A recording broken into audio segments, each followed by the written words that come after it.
네, 네, 그래서 그걸 가지고 먼저 한번 설명을 좀 드리려고요. 여기 가서. 예, 네, 별로 안 붙었습니다. 여기 보시면 작년에 697명 봤으니까 이게 전체 응시 인원일 겁니다, 아마. 그러면은 지금 이걸 반으로 나누면 한 350명 정도 봤다는 얘기죠. 350명 정도.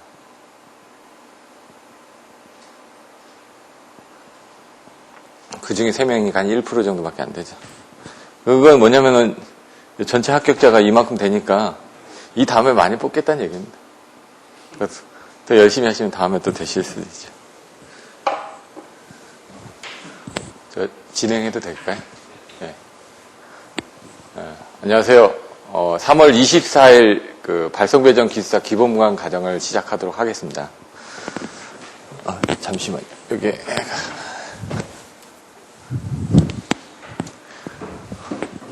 오늘 이제 3월 24일이고요. D-Day는 140일 남았습니다. 이제 140일로 따지면 한 달을 4주로 보면은 이게 지금 20주니까 한 5달 정도 남았죠. 그러니까 이제 열심히 하시면은 다음에 좋은 결과가 있으리라고 생각이 되고요. 어제 이제 합격자 발표가 있었습니다. 96회. 그 인원을 잠깐 보면 건축은 4명, 발송은 3명, 소방은 9명, 그리고 안전 8명, 응용 1명입니다. 안전이 의외로 이제 그 시험 보는 인원에 비해서는 좀 많은 인원이 합격을 했는데요. 이런 부분은 참조를 하시고요. 옆에 보시면 이제 발송배전 합격 현황을 제가 한번 뽑아봤습니다. 왜냐면 이제 새로 또 시작을 해야 되니까 이제 합격자 발표도 났으니까 그 전에 이제 혹시나 하셨던 분들도 이제 역시나 해가지고 열심히 하셔야 되니까 그런 부분 한번 이렇게 뽑아봤습니다. 77년도부터 2011년까지의 데이터입니다. 예를 들어 이제 여기 보시면은 점차 그 발송배전을 응시하는 수험생의 명수가 늘어난다는 걸 아실 겁니다. 그러면 이제 수험생이 늘어나면 그만큼 합격자도 좀 늘어나게끔 돼 있습니다. 보시면은 일반적으로 보시면 다 20명 정도씩이 꾸준히 합격을 했었습니다. 2010년 때는 35명을 합격해서 한 6% 정도 되고요. 그래서 전체적으로 보시면은 퍼센테이지가 3%부터 6% 사이에 왔다 갔다 합니다. 근데 이제 어제 시험 발표에서는 3명밖에 합격자가 나오지 않았기 때문에 8월 12일 날에는 뭐 이 개수로 봤을 때는 한 17명 정도가 합격할 수도 있겠죠. 그럼 여러분들이 그 대열에 들어가셔야 됩니다. 아직 5개월 정도가 남아있으니까 그 부분에 대해서 열심히 하셔가지고 다음번엔 이 합격 인원에 들어가시는 부분을 꼭 생각을 하시기 바라겠습니다. 오늘은 저번 주까지 이제 또 필기 이서 부분을 좀 주로 해드렸는데요. 오늘 첫째 시간은 이서 부분보다는 이제 저희가 새로 시작하는 부분이니까 1장, 2장, 3장 부분에 대한 관련 사진들을 좀 보여드리고요. 저번 주에 이제 그 설명드렸던 부분이 뭐냐면은 기억나시나요? 가공성전선로인데 예를 들어 가공성전선로의 그 구비 조건, 전선의 구비 조건 설명드렸었고 전선의 종류를 구조, 재질, 조합에 따라서 설명을 드렸었고요. 그 다음에 이제 전선의 허용전류, 안전전류 해가지고 또 설명을 드렸었고요. 켈빈의 법칙에 대해서 설명을 드렸었습니다. 물론 이제 자세하게 설명드리지 않은 부분도 있습니다. 근데 그런 것들은 이제 시험 빈도수가 좀 작고 배점도 작다 보니까 그런 부분이 있었고요. 전선의 이도 부분이라든가 이런 것들을 증명하는 부분이라든가 이런 부분들을 좀 간단하게만 설명을 드렸습니다. 뭐 4m, 9m 해가지고 중간에 2개의 이도를 가지고 있는 경우에 어떻게 되느냐. 그래서 13.23m가 나온다. 해가지고 뭐 간단하게 이렇게 설명을 드렸었는데 그런 부분들에 대해서는 여러분들이 나중에 한번 참조를 해보시고요. 저번 주에 마지막에 이제 전선의 진동과 도약 부분에 대해서 설명을 드렸는데요. 이런 부분 같은 경우는 25점짜리로 나올 수 있는 부분이기 때문에 오늘 다시 한번 이 부분을 설명을 드릴 겁니다. 그래서 전선의 진동과 도약이 여기 보시면은 한 장밖에 안 됩니다. 페이지 57페이지부터 58페이지. 한 장밖에 안 되는데 이거를 지금 25점짜리로 충분히 나올 수 있는 부분이기 때문에 이거에 대한 상세 설명들을 좀 보여드릴 예정입니다. 그리고 59페이지 보면 옵셋이 나오는데 그 옵셋 부분에 관련된 부분들. 그리고 오늘은 이제 주로 이제 애자의 종류, 그리고 애자의 구비 조건, 그리고 애자의 섬락, 전압, 뭐 이런 식으로 해가지고 나올 수 있는 부분들, 애자의 전기적 특성에서 전압 분포가 어떻게 되고 초호환이라든가 초호각을 넣어가지고 어떻게 바뀌어지는지, 또 애자량 개수의 결정 조건들이 어떻게 되는지, 책에서는 사실상 반 페이지나 한 페이지 정도밖에 안 되는 그런 내용들을 여기 기본서에 있는 부분들은 충분히 다 10점이나 25점짜리로 문제로 나올 수 있는 부분이기 때문에 그 부분에 대해서 상세하게 그림으로 좀 첨가 설명을 드린다든가, 구조에 대해서 이렇게 좀 설명을 드리겠습니다. 그리고 2장의 마지막은 가공 전선 내용 지짐을 해가지고 67페이지를 보시면 나와 있고요.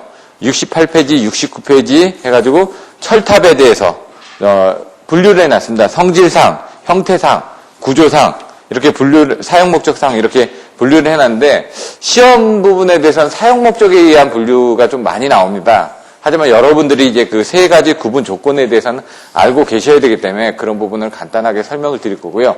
주로 이제 사용 목적상에서 A, B, C, D, E 해가지고 각도에 관련돼서 설명되어지는 부분을 가지고 설명을 드리겠습니다.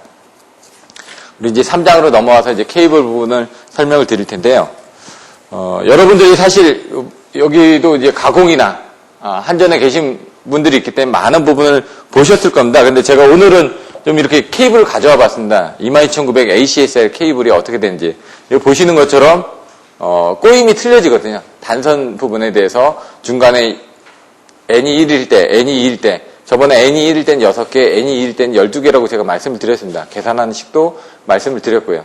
3의 N에 N 플러스 1에 D라는 그 공식을 가지고 설명을 드렸는데 여기서 이런 부분을 여러분들 실제로 보시면 될 것 같고요. 그게 이제 154 케이블입니다. 그래서 3장에 나오는 이제 지중 송전술로 해서 여러분들이 그 케이블에 대해서 이제 보셔야 되는데 도체가 있고 그다음에 내부 반도전층이 있고 절연체가 있고 그다음에 외부 반도전층이 있고 이제 차폐층 그러니까 부풀음 테이프 같은 게 들어있는 이런 차수층이 들어가 있고요. 그 외에 이제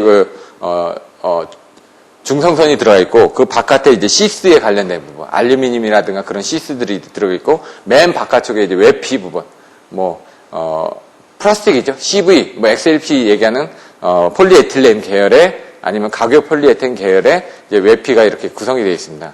그래서 요거 같은 154 케이블이고요. 이게 제가 알고 있기로는 200스캔인지 400스캔인지 제가 잘 기억이 안 나는데, 요거에 이제 접속 방법이라든가, 이런 것들에 대해서도 설명을 드리고, 이제 3장에서 보시면 이걸 이제 기중 접속을 하든지, 중간 접속을 하든지, 이런 EBA, EBG 이런 부분들이 나옵니다. 그런 것들이 뭔지, 그리고 실질적으로 여러분들이 보시면 가공 성전선로에 대한 사진이라든가 또는 전선의 구조라든가 이런 부분을 이제 첫째 시간 때 설명을 드릴 겁니다. 그리고 지진 케이블은 어떻게 되고 또 보시면 전력구 같은 경우는 어떻게 포설을 하고 이런 내용들을 좀 사진으로 먼저 좀 설명을 드리고요. 그 다음에 이런 부분을 여러분들이 한번 보시고 나서 교재를 보시면 좀 더 이해가 편하시게 되어 있을 겁니다. 이거는 이제 22.9kV에 대한 FR-CNCOW 케이블입니다. 요거 같은 경우는 100스퀘어짜리고요. 요거 같은 경우는 400스퀘어짜리입니다. 그래서 이런 부분을 가지고 여러분들이 이따 쉬는 시간에 앞에 와서 보시면 될 것 같고요. 부풀은 테이프를 가져와 봤습니다. 실제로요. 여기다 물을 붙이면 진짜 부풀어지는지 그런 것들을 여러분들 직접 한번 확인을 해보시면 도움이 될 것 같습니다. 자, 이제 또 PT 부분을 좀 설명을 드리겠습니다.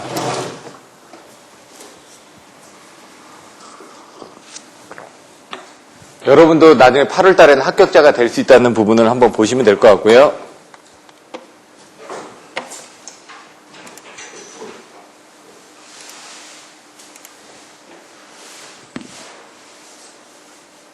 이 장의 전선의 구조와 특성 부분입니다. 이게 한전에서 하고 있는 자료들인데 여기 보시면 이제 6도체죠. 이제 154는 2도체, 345는 4도체, 765는 6도체. 여러분들이 이게 6도체라는 걸 아실 수가 있다는 얘기죠. 송전용 전선의 구조 및 특성. 아까 간단하게 보여드렸는데 이런 부분 한번 보시면요. 전선의 종류가 어떻게 되는지. 물론 이제 사진상으로 또 설명을 드릴 겁니다. 근데 여기 보시면 ACSR이 있고, TACSR이 있고, 그 다음에 스타샤가 있고, H스타샤가 있고, 여러 가지 종류들이 있다는 얘기죠. 근데 여러분들이 이제 시험에 나오는 부분들은 ACSR, TSCSR, 스타샤, 이런 부분을 해가지고 가공 송전선로의 송전 용량 증대 방안에 대해서, 케이블에 대해서 또 쓰는 내용들이 나옵니다. 물론 지중 송전선에 가시면은 지중 송전선로에서도 마찬가지로 송전 용량을 증대하기 위해서는 케이블이 있죠. 그 케이블이 이제 새로운 케이블로 해가지고 관로 기준 케이블, 극저온 케이블, 초전도 케이블 이렇게 세 가지가 나옵니다. 여기서도 그래서 여러분들이 세 가지 정도는 최소한 알고 계셔야 된다는 얘기죠. 그리고 또 이제 여러분들이 예제에 보시면은 3장에 가서 보시면 예제가 나옵니다. 한전에서 가장 많이 사용하고 있는 케이블 세 가지에 대해서 쓰시오. 그러면 이제 XLP 케이블, OF 케이블, POF 케이블에 대해서 이제 설명을 하게끔 되어 있습니다. 그래서 여러분들이 이렇게 해가지고 묶어서 가공선전소에는 ACSR, 경동선 ACSR, 그 다음에 TSCSR, 스타샤 이렇게 3개 정도. 그리고 지중해 가서는 뭐라고 말씀드렸죠? 2가지가 있습니다. 지중해에서는 일반적으로 많이 쓰는 XLP 케이블, OF 케이블, POF 케이블이 있다. 이렇게 3가지를 쓰시고요. 근데 이제 가공송전선로에서 송전 용량 증대를 하기 위해서는 이 3가지 케이블을 썼다 그러면 지중 송전선로에서 쓰는 송전 용량 증대 방안에 대한 케이블은 틀리다는 얘기죠. 그 케이블이 관로 기준 케이블, 극저온 케이블, 그리고 초전도 케이블. 이렇게 3가지를 여러분들 이해하시고 쓰실 수 있어야 됩니다. 여러 가지 재질에 대한 종류들이고요. 이런 것들은 좀 넘어갔습니다. 콘덕터에 대한 종류들이고. 여기 보시죠. 이제 가운데 부분에 대해서 단선이 있고, 그 다음에 연선이 있고, 저번 시간에 연입률에 대해서 설명을 드렸습니다. 피치율에 따라서. 그 연입률이 여기에 관련된 그 L에 관련된 L0하고 L에 관련된 그 부분이라고 제가 피치 부분을 말씀드렸습니다. 그래서 앞에 보셨던 케이블에서도 보면 이렇게 나와 있는데, 여기 보시면 케이블이 얘는 이쪽으로 꼬임이 틀립니다. 그래서 그런 꼬임들도 여러분들이 실물을 가져왔으니까 한번 보시면 될 것 같고요. 중간에 이제 카본이 들어가 있는 경우들. 여러 가지 이제 재질에 따른 부분입니다. 이제 여기 보시면 이제 가공성전선로 부분이 ACSR 410스퀘어 내지 480스퀘어를 쓰는데요. 480스퀘어에 대해서 레일과 카디날이 있습니다. 카디날은 이제 뜸북이고, 레일은 이제 홍관조 이렇게 나옵니다. 나중에. 이런 용어들이. 그럼 그거에 따라서 인장 강도가 좀 틀려지는 겁니다. 중성선의 크기가 틀려진다. 그래서 여기 보시면은 ST의 굵기가 틀려지죠. 계산 단면적이. 일반적으로 보시면은 알루미늄에 관련된 부분은 거의 비슷합니다. 480스퀘어로. 하지만 중성선에 대한 이 부분이 33스퀘어하고 62스퀘어죠. 얘가 조금 더 두껍다는 얘기죠. 그래서 인장 강도를 좀 더 키우기 위해서 이런 부분을 사용을 했다는 얘기입니다. 제가 메일로 보내드린 자료에 이런 내용들이 들어있습니다. 구조를 보시면 단선이나 연선 부분에 대해서는 저번에 설명을 드렸죠. 좀 더 실물을 한번 보시고 여러분들이 이해를 하시면 나중에 답안지를 쓸 때 도움이 되기 때문에 이런 부분을 자료를 가져와 봤습니다. 싱글 레이어, 투 레이어, 쓰리 레이어 해가지고 나와 있는데요. 여기 보시면은 전선이 꼬임이 틀리죠. 전부 다. X자로. 이런 부분을 보시면 될 것 같고요. 나중에 이제 전선이 꼬임이 풀려가지고 생기는 그런 문제점에 대해서 나옵니다. 전선이 단선이 되는 경우도 있고요. 아니면 버드케이지처럼 외형이 부풀리는 경우도 있고요. 그런 부분들도 사진으로 보시고, 그리고 여러분들이 보시는 송변전 기술 용어 해설집에 이런 내용들이 나와 있습니다. 근데 기본서에는 안 나와 있습니다. 이런 부분이. 그러다 보니까 여러분들 기본서를 공부를 하시지만 나중을 위해서 여러분들 자료를 어떻게 찾아서 어떻게 공부를 해야 되는지 그런 방안들도 처음에 시작하니까 여러분들이 알고 넘어가셔야 되기 때문에 설명을 드리고요. 나중에 이런 부분에 대해서는 뒤로 갈수록은 설명이 좀 줄어들 겁니다. 그때는 순수하게 기본서 위주로 해가지고 데이터를 설명드릴 예정입니다. 이런 부분 보시면 되고요. 이제 4장에 보시면 이제 선로정수와 코로나 부분에서 이 등가 성간거리를 가지고 이제 계산하는 인덕턴스의 계산식이 나옵니다. 그래서 인덕턴스란 무엇인지 여러분들이 나중에 이제 배우시게 될 텐데요. 엔도체하고 왕복 2도선, 그리고, 왕복 3상 1회선 송전선로에 대해서 등가 성간거리를 계산하는데, 하나만 가지고 여러분들이 계산해가지고 보시면 이해하기가 쉽습니다. 인덕턴스의 계략값이 3개가 있었는데요. 최 차장님, 인덕턴스의 계략값 3가지가 뭐였죠? 인덕턴스의 계략값 3가지. 1번, 2번, 3번. 네. 예. 자기 인덕턴스, 그리고 상호 인덕턴스, 작용 인덕턴스. 이 3가지 알고 계셔야 됩니다. 왜냐면, 계속 외우셔야 됩니다. 왜냐면 시험에 나왔을 때 바로 쓰실 수 있어야 되니까. 자기, 상호, 작용. 이 부분을 가지고 나중에 설명을 드릴 겁니다. 송전전 전선의 특징인데, 하중이나 이런 것들은 넘어가겠습니다, 그냥. 여기 보시면은 알루미늄 면적과 스틸의 면적에 따라서 하중이 어떻게 되는지, 그러니까 얘가 인장 하중이라든가 이런 걸 견디기 위해서 중간에 뭘 썼다고요? 여기 스틸을 썼다고요. 왜냐면 알루미늄이 그때 도체 도전율이 61%라고 그랬죠. 근데 스틸은 10%밖에 안 됩니다. 경동선은 90%가 넘어가고요. 근데 경동선을 쓰면 인장 강도 약하니까 쉽게 끊어진다는 얘기입니다. 장력이라든가 이런 것들이 됐을 때. 그리고 여러분들이 이제 가공 성전설로에 배우는 게 이제 전선의 진동과 도약에서 막 흔들리다 보면은 이제 전선이 끊어진다는 얘기죠. 그리고 끊어지지 않게끔 중간에다가 뭘 넣었다? 스틸을 넣었다는 얘기입니다. 그래서 그 재질에 따라서 뭐 경동선이 ACSR 합성연선이었죠. 합성연선에 또 어떻게 재질이 들어가느냐에 따라서 합금이 어떻게 들어가느냐에 따라서 그 인장 강도라든가 송전 용량이라든가 이런 것들이 틀려지더라. 이런 부분을 여러분들이 2장에서 배우시게 되는 겁니다. 뭐 이런 부분은 넘어가고요. 여기 보시면 이제 ACSR하고 스타샤가 나옵니다.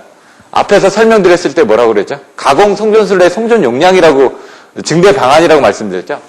ACSR에서는 얼마를 지금 보내고 있나요? 허용전류가 330스케에서 720A를 지금 보내주고 있습니다. 그런데 스타샤에서는 330스케에서는 얼마를 보내주고 있죠? 1425A를 보내주고 있다는 얘기죠. 똑같은 스퀘어인데도 불구하고 용량이 2배가 됩니다. 그래서 여러분들이 가공 송전술로의 송전 용량 증대 방안에서 이 케이블만 바꿔도 송전 용량을 증대할 수 있다는 걸 여기서 여러분들이 아실 수가 있다는 얘기죠. 여러분들이 나중에 답안지를 쓰실 때 이런 식으로 좀 써주시라는 얘기입니다. 그런 거에 대한 설명들은 기술 용어 해설집에 나와 있습니다.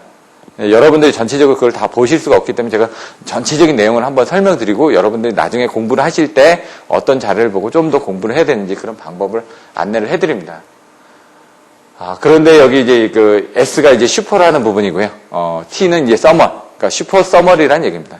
내열을 더 강화를 시켰다라는 부분을 보시면 될 것 같습니다.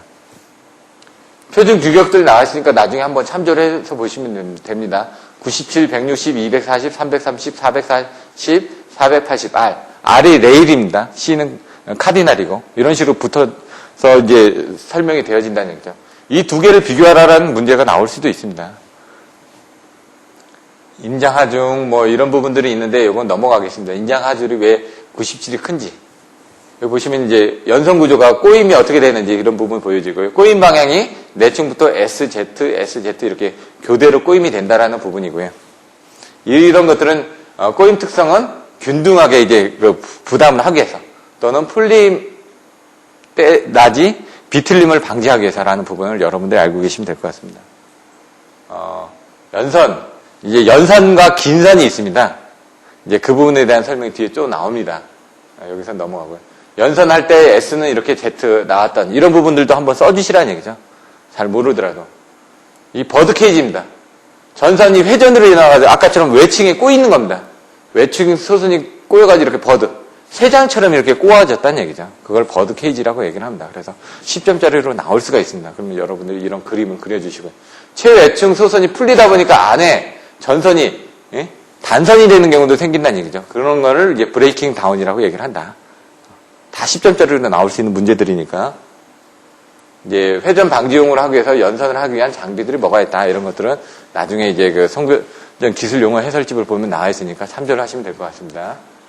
이제 가공선에서 이제 긴선을 하기 위해서 연선을 하기 위해서 어떤 식으로 해야 되는지 이런 내용들이 나와 있는데요. 여기 보시면은 연선은 뭐다? 철탑의 전력선과 가공지선을 포설하는 작업이다. 연선이. 긴선은 포설된 전선을 장치에 고정하는 작업이다. 이렇게 생각을 하시면 됩니다. 가선공사들을 어떻게 하는지. 여기 보시면 요 트랙터 같이 보이죠? 근데 이 트랙터 같은 게 사실 지중 케이블에서도 이걸 사용을 합니다. 제가 이제 154 변전소를 2개를 시설을 해봤지만 시설하면서 제가 직접 그 케이블에 대한 것들도 다 감리를 했었습니다. 그때 이제 잘라가지고 온 케이블들입니다. 이게 지금 다. 200스퀘어, 400스퀘어, 630스퀘어 이런 식으로 이제 제가 감리를 했었는데 그때 여기 보시면 바퀴가 있습니다. 평상시대는 바퀴가 있는데 그 바퀴를 빼가지고 위에다 올려가지고 드럼을 이용해가지고 케이블을 감거나 드리게끔 그렇게 되어 있습니다.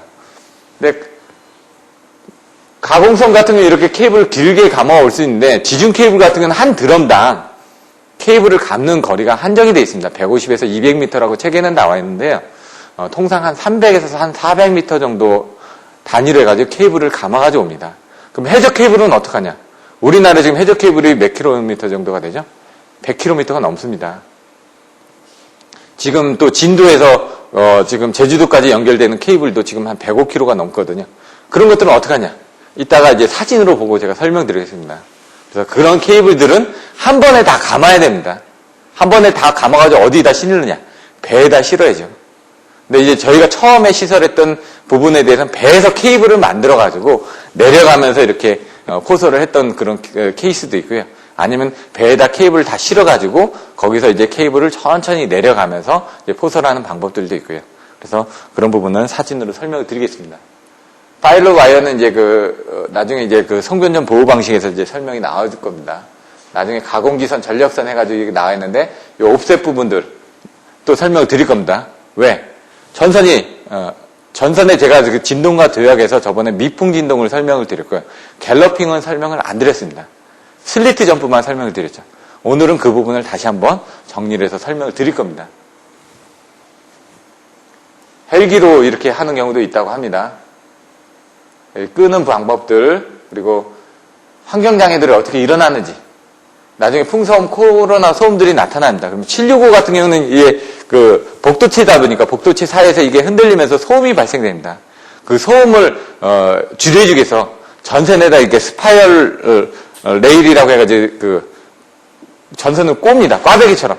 일반 전선이 가는데 그 바깥에다 이렇게 한 번씩 꽈줍니다. 그럼 이제 소음을 줄여주는 효과가 생깁니다. 그런 내용들도 나와 있고요.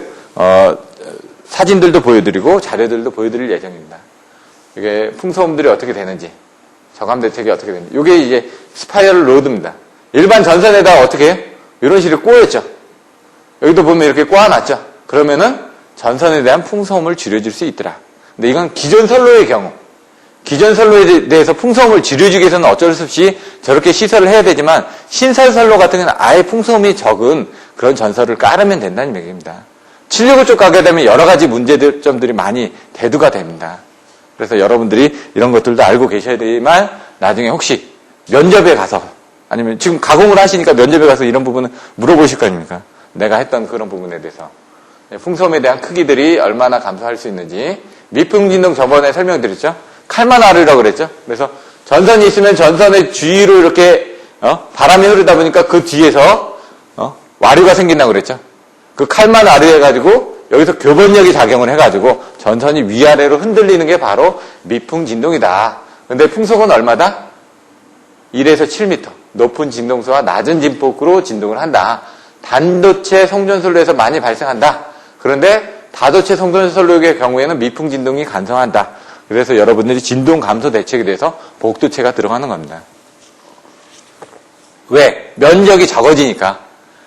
뒤에서 와류가 생길 수 있는 공간이 줄어들 거 아닙니까? 그러니까 교변력이 적게 작용을 하겠죠. 이런 부분을 여러분들 보시면 될 것 같습니다. 그런데 여기 사도체 송전선로의 경우는 소도체 상호 간의 간섭으로 미풍진동 발생이 적은데, 이제 이도체 같은 경우 서브스판 진동이라 가지고 두 도체가 서로 사이에서 진동을 하는 경우도 있습니다. 그래서 그런 내용들도 나와 있습니다. 갤러핑은 뭐냐? 갤러핑이나 슬리트 점프가 나오면 눈을 생각하십시오. 무조건 눈. 갤러핑은 전선의 착선, 눈이 붙은 겁니다, 위에. 그러다 보니까 이렇게 동그라미가 아니라 이렇게 날개처럼 형성이 된다는 얘기죠. 비행기처럼. 왜냐하면 이렇게 되는데 위에가 이렇게 붙었으니까 비행기처럼 되다 보니까 어떻게 해요? 이쪽에 흐르는 공기 흐름하고 밑에 흐르는 공기 흐름이 틀립니다. 얘가 더 길겠죠, 흐름이. 근데 공기는 같아야 된다. 그러다 보니까 비행기가 뜨는 원리하고 똑같은 겁니다. 양력처럼. 저번에 말씀드렸던 것처럼 이쪽은 공기가 빨리 흘러야지 여기서 흐른 공기하고 빨리 만날 거 아닙니까? 그러다 보니까 얘가 빨리 흐르니까 저번에 설명드렸던 것처럼 종이를 갖다 놓고 위에를 손을 팡 치면은 종이가 흔들리죠. 그것처럼 얘가 흔들리면서 이제 위로 올라간다는 얘기입니다. 그래서 그런 작용에 의해서 발생이 된다. 근데 진폭이 커진다는 얘기죠. 진동수는 적은데, 진동수는 이제 천천히 진동을 하는데, 진폭이 커지다 보니까 이런 부분에 대해서 문제됐던 그런 사례들이 있습니다. 후류에 의한 진동. 아까처럼 뒤에서 칼만 아류해가지고 생기는 그런 부분이라는 얘기입니다. 근데 이제 이거는 이제 역학적으로 이제 풍속이 감소하다 보니까 여러 가지 문제점이 생긴다는 얘기고요. 요때는 이제 풍속이 좀 틀려지죠. 앞에서는 미풍 진동이다 보니까 1에서 7m. 얘는 7에서 18m. 그러니까 풍속에 따라서 생기는 진동 현상들도 다 틀리더라. 요게 섭습한 진동입니다. 이렇게. 두 가닥이 있었는데 두 가닥이 왔다 갔다 하면서 이렇게 벌어지면서 이렇게 진동을 한다는 얘기죠. 양쪽으로. 근데 얘 같은 경우는 또 롤링, 트위스팅, 꼬이기도 하고, 얘 같은 경우는 버티칼로, 위아래로, 얘는 허리전탈, 옆으로, 이런 식으로. 진동을 하는 부분이 섭습한 진동은 양쪽으로 왔다 갔다 하는 겁니다. 여기 있던 선로가 이쪽으로 붙을 수도 있고, 이쪽으로 붙을 수도 있다는 얘기예요. 얘가 바깥으로 갈 수도 있고, 얘가 바깥으로 갈 수도 있고. 그 선 하나하나가, 요 선 하나, 요 선 하나가 다 따로따로 논다. 그게 섭스판. 섭이 이제 가운데니까 스판이 양쪽에서 왔다 갔다 한다는 얘기고, 그게 이제 전체적으로 왔다 갔다 할 수도 있고, 뭐 위아래로, 아니면 좌우로도 왔다 갔다 할 수 있다는 얘기입니다. 바이브레이션, 뭐 진동인데, 여기 미분 진동, 단도체 선로. 그 다음에 강체형 진동 같은 경우 2도체. 그리고 소균간의 진동 같은 경우는 어떻게 발생되는지. 아까처럼 4도체 선로에선 소균간에 대한 진동 등이 발생될 수가 있다. 그래서 스페이서를 설치하는 간격이라든가 이런 것들이 중요하더라. 스페이서는 아까처럼 중간에 그 4도체가 서로 붙지 않게끔 만들어지는 겁니다. 근데 스페이서 댐퍼라고 있습니다. 댐퍼는 뭐냐? 진동을 흡수를 하는 겁니다. 그래서 나중에 이제 스페이서 댐퍼 같은 것도 설명드릴 거고, 토셔널 댐퍼, 그리고 여러 가지 댐퍼가 있죠. 아머로드, 스톡 브릿지 댐퍼, 토셔널 댐퍼, 토셔널 브릿지 댐퍼, 뭐 이런 식으로 나옵니다. 그걸 이제 그림으로 제가 한 번 더 설명을 드릴 겁니다. 이런 내용들은 한번 보시면 될 것 같고요. 스페이스 댐퍼는 뭐라고요? 소도체의 미풍 진동과 소균간 진동 감쇄의 기능을 가지고 있는 금구류다. 금구류. 쇠를 얘기하는 겁니다. 쇠덩어리. 이제 애자에 여러분들이 조금 이따, 둘째 시간에 애자에 대해서 배우실 겁니다. 그럼 애자도 어떻게 하냐? 자기입니다. 자기인데 위아래 금구류가 있다는 얘기죠. 그걸 시멘트로 접착을 해가지고, 왜냐면 쇠덩어리가 있어야지 어디 고정이 될 거니까. 애자에 쇠덩어리를 달려가지고 어디다 붙이는 그 금구류에다가 중간에 절연을 하기 위해서 애자에 대한 자기를 붙였다는 얘기입니다. 그래서 여러 가지 스페이서들이 있다. 이렇게 해서 끝났고요. 그 다음에 환경영향. 이거는 이제 빨리 한번 넘어가 보겠습니다. 최근에 철탑이 하나가 또 무너졌었죠. 저쪽에. 예? 하나가 이제 바람에 그 설치 공사를 하다가 하나가 넘어지면서 옆에 거를 또 하나를 넘어뜨렸다고 합니다. 그래서 이렇게 넘어졌을 때 이거는 옛날에 매미라는 그 태풍의 이름입니다. 지금은 이제 태풍의 이름들을 여러 가지 바뀌게 됐는데 그때 이제 무너졌던 그런 사례들입니다. 이런 것들은 넘어가고요. 성변 설계에 대해서 문제가 생기는 부분들이 있는데 여기서 이제 착살, 착빙, 바람, 연진해 이런 부분들은 한번 보시라고. 왜냐면 애자하고도 관련되어 있으니까. 그리고 전선의 진동하고도 관련되어 있습니다. 그래서 여기서는 사진을 좀 보여드리려고 가져왔습니다. 낙내에 관련된 부분이 가장 많더라. 역시. 그래서 낙내에 대한 부분이 뭐가 있죠? 섬낙, 역섬낙, 경간역섬낙.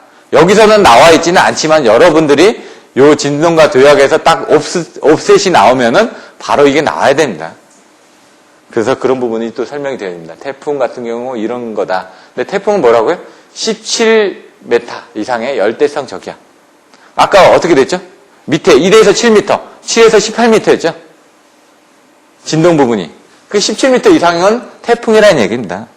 허리케인, 타이푼, 돌풍, 여러 가지가 있죠? 타이푼, 사이클론, 윌윌리, 허리케인. 이와 같이 이름이 틀려지는 것 뿐입니다. 어느 지역에서 발생하느냐에 따라서. 강도는 이렇게 나와 있습니다, 그냥. 이런 거 넘어가고요. 태풍 같은 경우는 어떻게 됐는지, 개미, 나리, 장미, 미리네, 노루, 이렇게 매기, 이렇게 나와 있다는 얘기죠. 이런 부분들도 한번 보시면 될 것 같습니다, 나중에. 돌아가면서 맞춰준다. 한번 넘어가고요. 매미에서 이렇게 떨어졌던 부분이에요, 철탑들이. 이런 호우 같은 것도 넘어가고요. 바람. 이제 바람이 아까 진동이라고 그랬죠.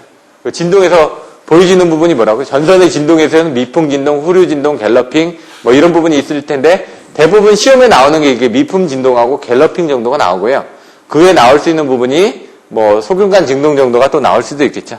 슬리트 점프라든가 섭스판 진동이라든가 이런 부분들이 또 나올 수가 있을 거고요. 소경관 진동이 바로 섭스판 진동이라는 얘기죠. 아까. 그러니까 말을 틀리게 하면 여러분들 못 알아듣습니다. 나중에 이제 채점자가 문제를 낼 때 말을 틀리게 하면 여러분들 못 알아들을 수가 있기 때문에 그런 용어들을 정확하게 아셔야 됩니다. 여기 보시면 요 선이 위아래로 왔다 갔다, 요 선이 위아래로 왔다 갔다 할 수가 있다는 얘기죠. 사도치에 대한 스페이스입니다. 전선 진동에 의한 소선이, 외선이 손상이 되는 경우. 이제 진동에 의해서 소선이 됐을 때하고 응력에 의해서 소선이 됐을 때는 좀 틀려집니다. 진동이 일어나게 되면 이렇게 흔들리다가 어느 순간에 딱 끊어지겠죠. 그러다 보니까 이 전선 끝면이 어떻게 되죠? 날카롭습니다. 근데 이제 천천히 이제 장력에 의해서 끊어지는 경우. 엿을 딱 먹다가 엿을 끊으면 어떻게 돼요? 늘어나면서 끊어지죠?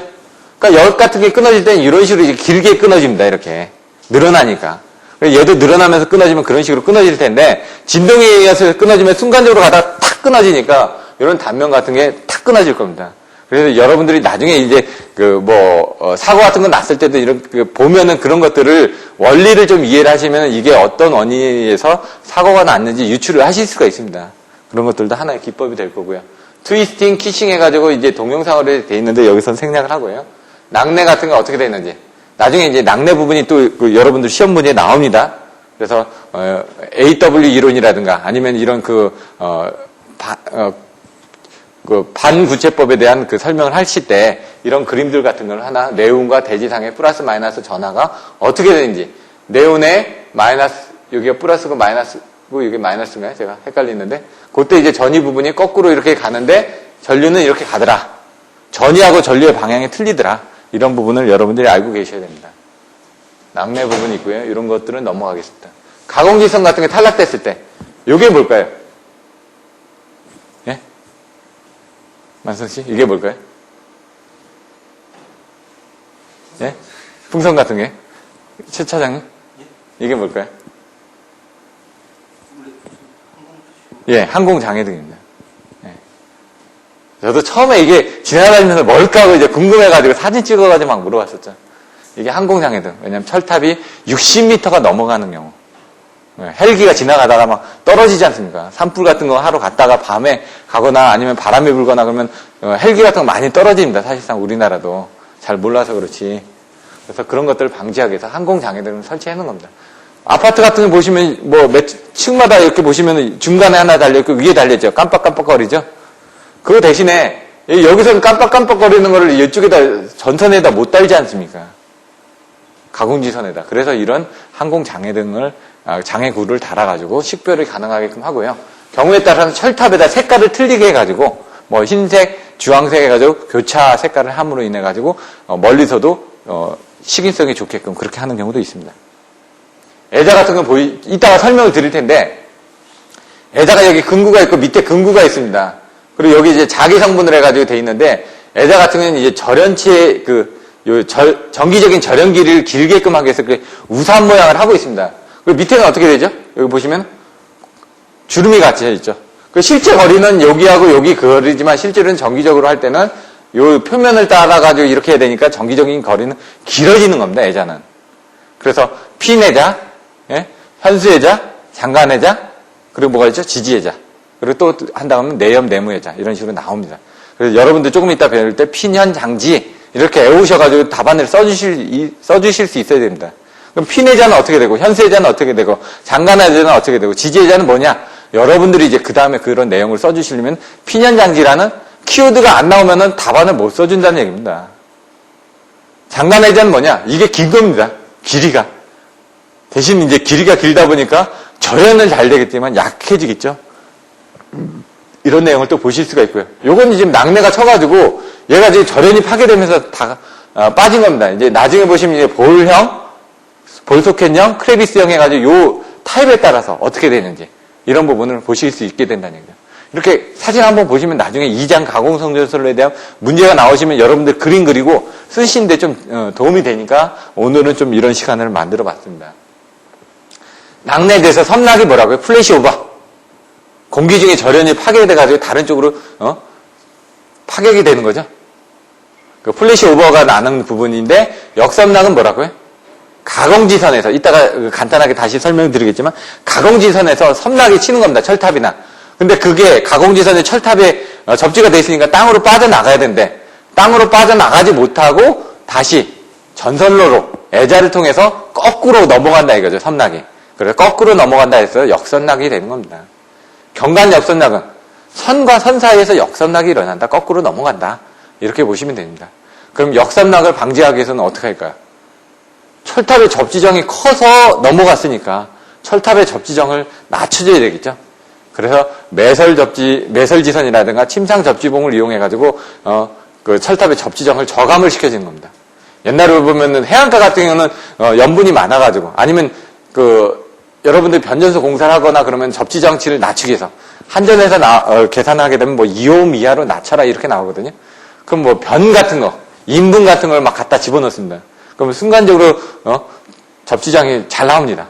근데 시간이 지나면 어떻게 될까요? 접지장이 안 나온다는 얘기죠. 그래서 여러분들이 또 그리고 안반 지역에 설치하는 가공 철탑 같은 거 나중에 보면 산 위에다도 설치합니다. 산이 안반이 있을 거 아닙니까?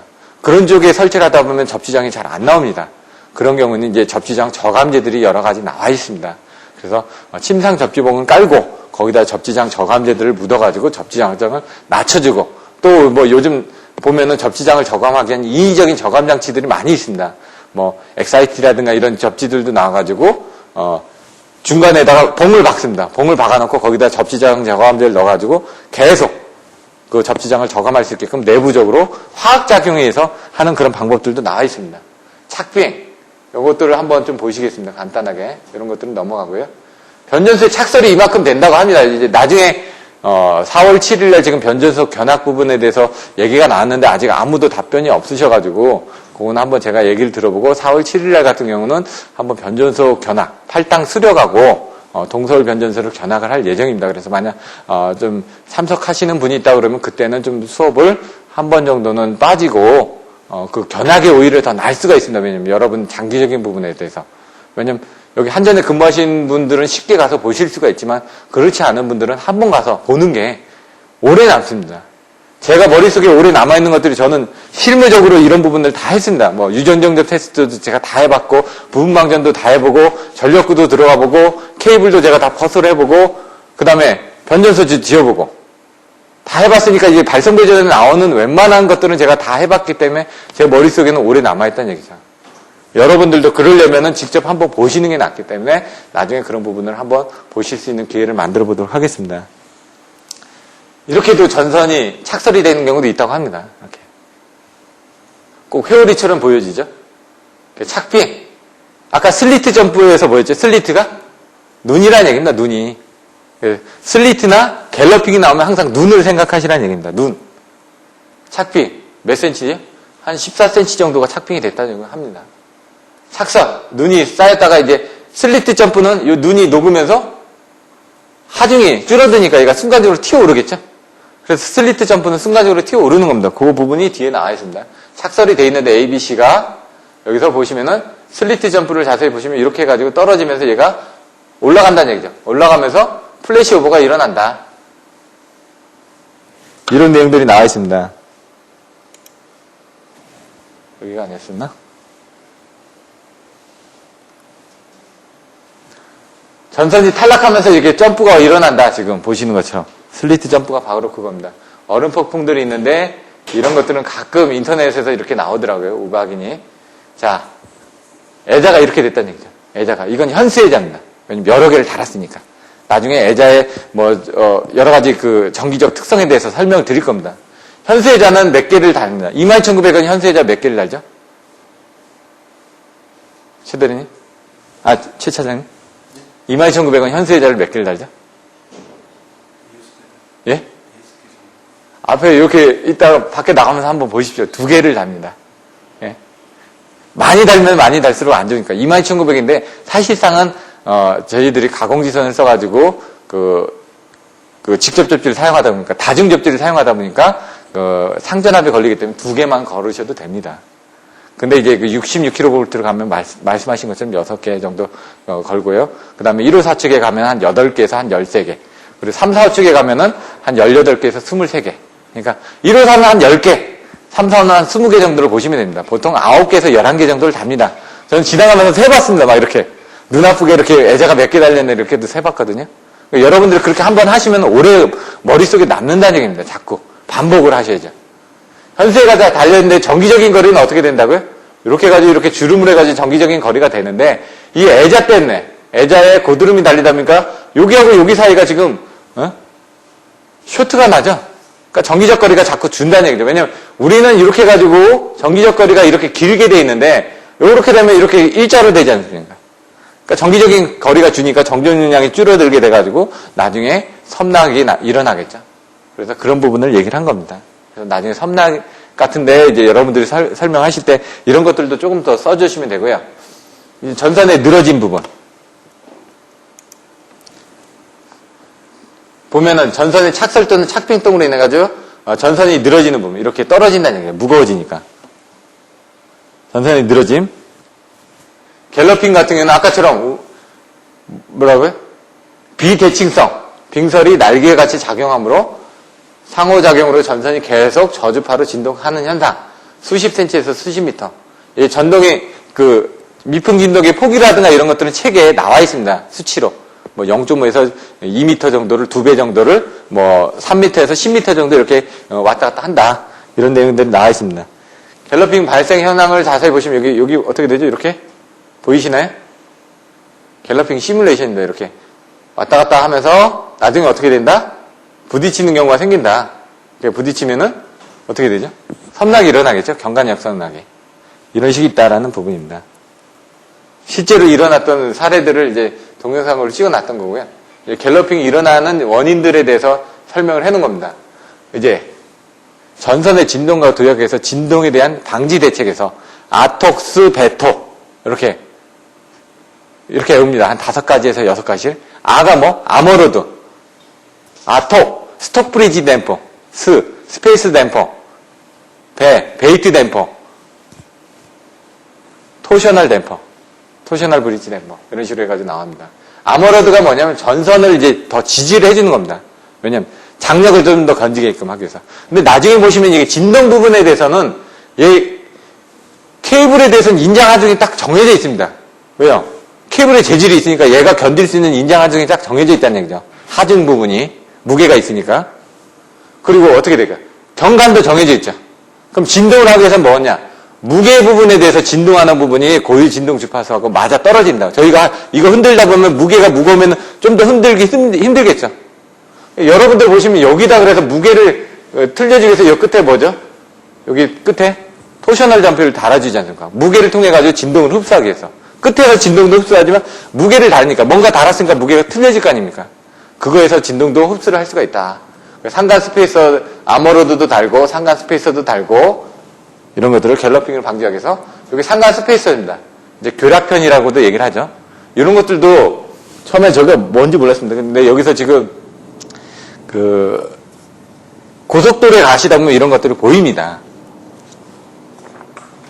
그 교락편이라고 가지고 교락편 나중에 이제 경관 엽성락을 방지하기 위해서 뭐를 설치한다? 교락편을 설치한다. 이게 바로 그겁니다. 염진의 부분은 이렇게 좀 넘어가고요. 산불이나 이런 것들은 넘어가겠습니다. 조류에 의한 대책들도 있고요. 여러 가지 부분이 생깁니다. 설탁 부분. 실질적으로 이런 사례들도 많이 있습니다. 이렇게. 환경친화형 옥내 변전소, 지하 변전소. 여러분들이 이제 변전소에 가시면은, 변전소에서는 어떻게 될까요? 이런 데는. 지중 케이블이겠죠? 이제 3장의 지중 송전선로에서 설명을 드리겠지만, 지중 송전선로에서는 뭘 쓴다? CV 케이블을 쓰는 경우도 있습니다. XLP 케이블을. 1200 스퀘어, 2000 스퀘어. 근데 이런 부분들을 쓰는 경우도 있는데, OF 케이블을 씁니다. POF나 OF 케이블을. 1200 스퀘어, 2000 스퀘어를. 그럼 그 안에 OF는 오일이 들어가 있죠. 오일 필드. POF는 파이프에 오일 필드 케이블이 들어가 있다. 이겁니다. 파이프 안에.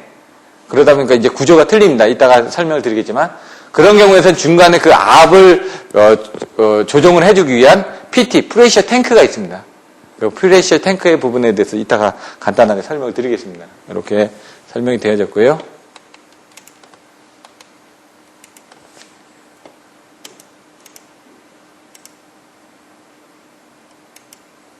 철탑의 종류가 있다가 설명이 나옵니다. 여기 보시면 뭐예요? 어떻게 구분을 한다고요? 성질상, 형태상, 그리고 사용 목적상. 이게 딱 나와야 된다. 문제가 나오면은 철탑을 분류하셔. 성질상, 형태상, 사용 목적상. 이게 나와줘야지만 답안 칩전이 된다는 얘기죠. 그냥. 근데 여러분들 사용 목적상에 의한 분류가 많기 때문에 직선 철탑, 각도 철탑, 보강 철탑 나와 있는데 A, B, C, D 로 나온다. A, B, C, D 이렇게 나오는데 각도에 따라서 막 3도, 20도, 30도, 30도 이상 뭐 이런 식으로 그런 부분이 이따 나올 거고요. 그 다음에 여기 뭐 보강 철탑은 10기마다 1기, 특수 철탑은 뭐다 해가지고 1도, 3도, 20도, 40도, 60도 이렇게 나오죠. 이런 내용들을 여러분들이 써주시는 겁니다. 이런 것들은 나중에 보여드릴 거고, 이제 ACSR 410 스퀘어, 330 스퀘어, 뭐 480 스퀘어, 아까 봤던 그런 스퀘어들도 97, 160, 뭐 240, 330, 410, 480 이런 것들도 나중에 좀 써주시면은 조금 더 점수를 받겠죠. 예? 나중에 여러분들이 실질적으로 이쪽에서 일을 한다라고 생각을 하시니까 그런 부분이 있고요. 나중에는 이 가공성전선로 부분을 한번 보겠습니다. 여기는. 이거는 송변전 기술 용어 해설집에 나와 있는 자료입니다. 지금까지 설명드렸던 내용들이 여기 다 설명이 되어 있습니다. 여러분들, 제가 좀 설명이 미비하더라도 이 자료를 여러분들이 읽어보시면 됩니다. 근데 여기 있는 모든 부분을 다 읽어보실 수가 없으니까 그 중에서 좀 시험에 나왔거나 나올 만한 부분들을 여러분들한테 설명을 드린 거고요. 여러분들이 여기 있는 나머지 것들을 공부하는 건 여러분 마음입니다. 예를 들어볼까요? 철탑, 옵셋, 갤러핑, 슬리트 점프, 하중 부분 나왔고요. 그 다음에 여기 보시면은 2도 측정 방법, 연선, 긴선 나왔죠? 그리고 여기 보시면은 또 뭐가 있냐. TACSR, 스타샷, 케이블 나와있죠? 그 케이블에 대한 설명들이 나와있다는 얘기죠. 또 밑에 내려가서 보시면은, 뭐가 또 있을까요? 스페이셔, 그리고 철탑의 구성 영역, 버드 케이지 또 나와있죠? 낙뢰 표시기. 실제로 이제 변전속에 가면 낙뢰 표시기가 있습니다. 그런 부분하고, 여기 뭐였죠? 역선낙 나와있죠? 그리고 전선의 풍소음, 해가지고 스파이럴 로드. 아까 설명드렸던 이런 부분들이 제가 봤을 때는 좀 시험 문제에 나올 만한 부분이고, 뭐 환경대책 설계라든가 뭐 고스트 장애라든가 이런 부분들은 여러분들이 한번 보시면 될 것 같고요. 이걸 빨리 넘어가 보면은, 철탑의 구조 부분에 대해서 옛날에 한번 문제가 나왔었습니다. 그런 구조 부분에 대한 것들은 이런 부분을 참조를 하시면 될 것 같고요. 갤러핑 나와있죠. 옵셋 부분이 나와 있습니다. 옵셋이 뭐라고요? 아까처럼 진동에서 탈락이 됐을 때 서로 부딪히지 않게끔 옵셋을 주는 겁니다. 왜냐면 여기서 탈락되더라도 얘는 여기 있기 때문에 부딪힐 수 있는 그 등가 선간 거리가 더 멀어질 거 아닙니까? 그래서 옵셋을 준다는 얘기죠. 그래서 일반적으로는 이 옵셋이 적은데 다설지구, 눈이 많이 오는 지역에서는 튀어오를 수 있는 그런 빈도가 올라가겠죠? 그때는 옵셋이 더 커진다. 그래서 얘는 작게, 그 다음에 얘는 길게, 얘는 중간 정도로 해가지고 한다라는 내용이 나와 있습니다. 근데 책에는 딸랑 그림밖에 안 나와 있죠. 그래서 여러분들이 이런 것들을, 이런 내용들을 보고 답안지를 써주셔야 됩니다. 작설의 빙하 어떤 부분에 대한 문제가 생긴다. 전선이 충돌이 일어나거나 슬리트 점프가 일어나는 부분이 어떤 부분이다. 그래서 이런 부분 설명드렸고요. 하중이나 이런 것들은 넘어가고요. 자료는 제가 보내드릴 테니까 한번 참조를 해서 보시면 될 것 같습니다.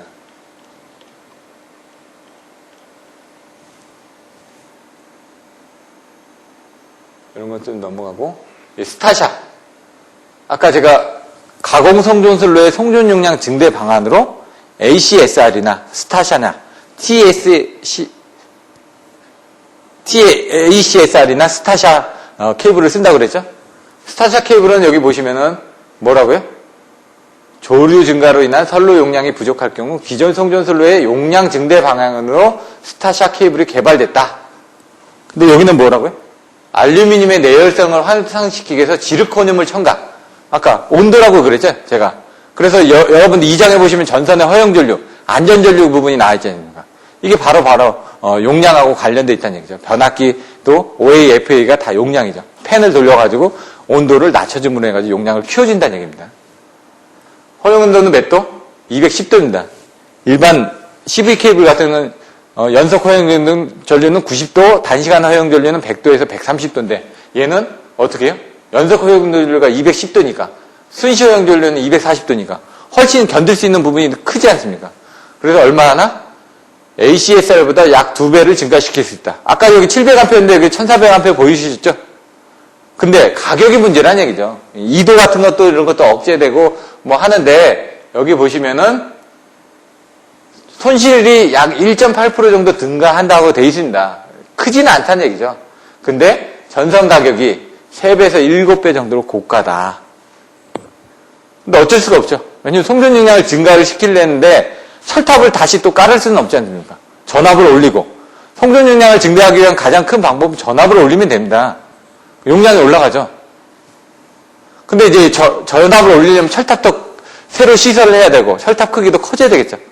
그러니까 안 되니까 어떡하죠? 그럼 케이블을 바꾼다는 얘기죠.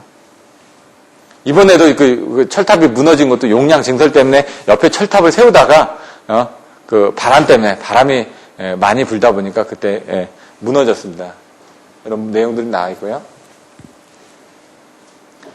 이런 부분들은 뭐 스페이스 댐파는 뭐냐? 아까 보셨던 스페이스 댐파에 대한 설명들, 철탑의 구성 요소가 어떻게 되는지, 전선 벌어짐 현상. 아까 나왔죠. 전선 해적, 알루미늄 소선의 늘어남, 전선의 밀림 등에서 버드 케이지가 발생한다. 버드 케이지가 발생하는데 여기는 그림이 없습니다. 그림이. 여러분들 이해하기가 힘드니까 그 그림을 보여드린 겁니다. 내용들 보시면 될 것 같고요. 낙뢰 방지, 침상적지봉. 아까 침상적지봉이 뭐라고 그랬죠? 이렇게. 침상적지봉이 아까처럼 내격이 쳤을 때 역섬락을 방지하기 위해서 어디? 철탑에다가 매설지선에 침상적지봉을 박아가지고 이렇게 뾰족뾰족하게 튀어나가 있기 때문에 이쪽으로 방전할 수 있는 부분을 좀 더 많이 늘어진다는 얘기입니다. 그러니까 접지 저항을 증가시켜주는 부분이요. 여러분들이 솔들이 있지 않습니까? 화장실에 보면 솔 이렇게 청소하죠. 그것처럼 이제 뾰족뾰족하게 튀어나와 있는 겁니다. 봉에. 그러다 보니까 면적이 더 넓어질 거 아닙니까? 면적이 더 넓어지니까 접지 저항이 더 좋아지겠죠. 그러다 보니까 아까처럼 어떤 부분이 생기면 이게 면적이 넓으니까 이렇게 그냥 선 하나만 있는 게 아니라 선에 이렇게 뾰족뾰족 튀어나온 게 있기 때문에 그 튀어나온 부분을 해가지고 방전이 더 잘 된다는 얘기죠. 대지로. 그러다 보니까 여기 서지 임피던스를 저감시킨다는 얘기죠. 대지 방전을 일으키도록 서지 임피던스를 저감시켜 철탑의 전위 상승을 억제할 수 있다. 서지 임피던스가 나오면 특성 임피던스가 나오고 고유음 임피던스가 나오죠. 조금 이따 이제 4장, 5장에 가시면 여러분들한테 이런 내용을 설명을 드릴 겁니다. 그러면 이런 것들이 이제 왔다 갔다 하면서 여러분들이 같이 생각을 하셔야 됩니다. 제가 처음에 그래서 1장부터 14장까지를 한번 딱 설명을 드린 게 제가 이런 부분을 설명드리면 이게 저쪽에서 설명했던 요약 부분을 다시 설명하는구나 라고 여러분들이 이해를 하시면 된다는 얘기입니다. 왜냐면 처음 들으시기 때문에 제가 얘기를 하면은 이게 와닿지가 않으실 때 이런 내용들을 이해를 하시면 될 것 같습니다. 이런 것들은 저감절연, 전절연 이런 부분 나옵니다. 나중에 절연이 없죠. 왜? 애자에서 있다가 애자련 개수를 결정할 때 이런 절연협조도 고려를 합니다. 상기 대지전압의 4배 이하로. 그럼 뭐였죠? 이상전압에서 나왔었죠? 피레기에 대한 부분들. 충격비도 나옵니다. 여기서 또 똑같이. 충격비 저번에 피레기에서도 설명드렸죠? 충격 방전 개시전압하고 상용주파 방전 개시전압하고의 비가 충격비다. 이런 내용들이 또 나옵니다. 절연 간격, 현수애자에 대한 특성, 조가식 점퍼 장치가 뭐고, 스페이서 댐퍼 같은 거 여기 보시면은 스페이서 링 로프라는 건 뭐냐면 사람이 올라가서 작업을 해야 되는데 떨어지면 안 되지 않습니까? 그래서 자기 이제 안전하게끔 이렇게 링으로 바깥에 로프를 잡아놓고 거기서 이제 작업을 한다는 얘기입니다. 여기 같은 경우는 지금 765 같은 건 한 80m에서 100m 정도 됩니다.